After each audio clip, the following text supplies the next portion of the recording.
So I'm the closer for at least the panel discussion before we open it up to questions, which is, I think, the best part of these kind of roundtables is the interaction with the audience. So I don't think that zero tolerance is the solution. And we've heard from previous speakers. I think the current zero tolerance regulatory policy, all positive testing outcomes result in a recall. I mean, that's why we've seen this, so and my lens comes from a Listeria monocytogenes. That's what our industry has really been focusing on the past 3 years in trying to develop the science around Listeria monocytogenes and the best practices. And our focus has really been trying to move in that space. I think zero tolerance policy also provides a very strong disincentive for Zone 1 and finished product testing. And you can have a debate of, the utility of finished product testing, but, obviously you have in the European space finished product testing because they're very comfortable, at least from a LM perspective, in that they live with this 100 that we see. I think it limits the willingness to frequently sample. And we've seen that in my industry of, quote saying, over my cold dead body was in one test. I mean, those kind of disincentives, I think, are not where we want to be as a food safety community. Benefits of managing risk without this policy: an incentive to test. Encourages positives, discourages negatives. So you're looking for it.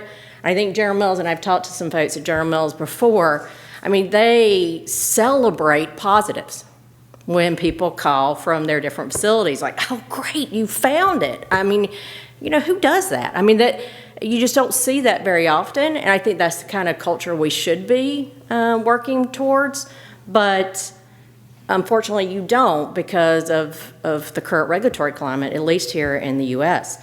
Encourages industry to achieve improvements by applying sound science-based principles.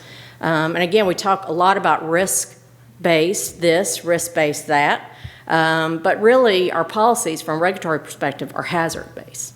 Find a zero, if you find it, it is the problem. Just finding the organism, be it Salmonella, be it E. coli, be it Listeria, finding it somehow attributes to risk, and that's not risk-based, that's hazard-based.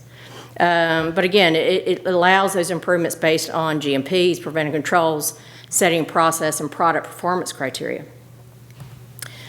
So zero tolerance is not the solution, so what is? And I think that's, the beauty of roundtables is having this discussion amongst those in different areas, be it from regulatory, industry, and from consumer advocacy. Where can we come together to really try to drive public health? So microbial performance standards could be the alternative approach that provides an adequate public health protection. And it's interesting when you talk to risk assessing folks with that expertise outside of food safety. Food is so much it engenders this feeling that you don't see when they're talking about risk of hazards and risk associated with automobiles, for example. They have an acceptable criteria and limit for those that unfortunately cause death. We don't see that willingness to be that agnostic in our industry and kind of take it. So when you have a true risk assessment person, a part of your discussion, they don't have those feelings. Sometimes it's very off-putting. It's like dealing with someone on the spectrum. You're just like, why don't you care? But they're thinking of it from a true risk assessment approach. Performance standards provide a scientific basis to allow industry to select and implement measures that control hazard, as I mentioned. Regulatory agencies to better develop and implement inspection procedures and evaluate accuracy of food safety measures. And I think Angela brought this up in that, when you go to performance standards and you're still using qualitative approaches, that doesn't help either. Really trying to encourage us more to go to a quantitative approach. I think you get more in the way of information that you can use in actually developing risk-based approaches. Manufacturers have flexibility, allows flexibility to provide them with defined goal rather than how to maintain compliance with zero. So they have a goal to look to try to work for, and again, it encourages them also not to use positive negative tests. When you work in an environment and are regulated by an environment that uses qualitative tests, you tend to use qualitative tests. It's quicker and it gives you what you need because you live in this environment. Regulatory agencies to have a better way to express or measure improvements. Again, it gives them a metrics also to look to. Versus I'm one of those that I actually find the emojis that CDC uses for assessing where we're doing on listeria and things. I don't really like emoji-based communications, but I think it does work in this environment of social media, but regardless. And I think performance standards allow application of these standards, ultimately better able to determine prevalence and concentration. So we get more information we can work with and make better decisions in our operations.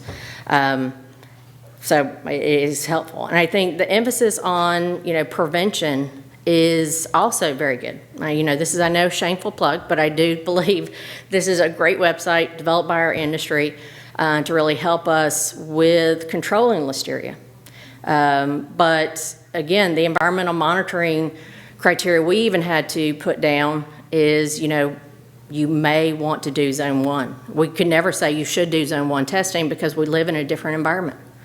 So I think even when we're trying to provide recommendations, we have to understand the environment we live in, and it limits us in providing, I think, better recommendations for the industry.